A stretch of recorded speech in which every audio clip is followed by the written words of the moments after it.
What is pollution? Pollution is anything that makes the earth dirty and unhealthy.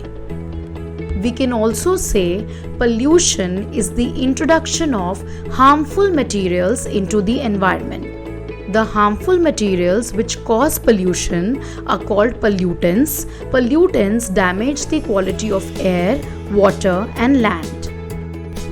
Let us understand pollution through a few common examples.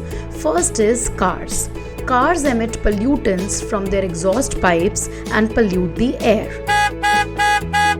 Cars also cause noise pollution.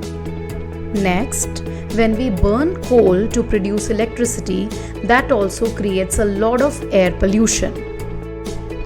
Industries and homes generate garbage and sewage that can pollute the land as well as water. Pesticides, which are chemical poisons used to kill weeds and insects in the farm areas, they seep into the waterways and harm the wildlife.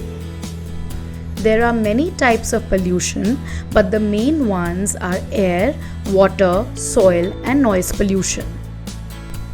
We'll learn more about the types of pollution in the next video. So keep watching and learn more about pollution on Learnyday.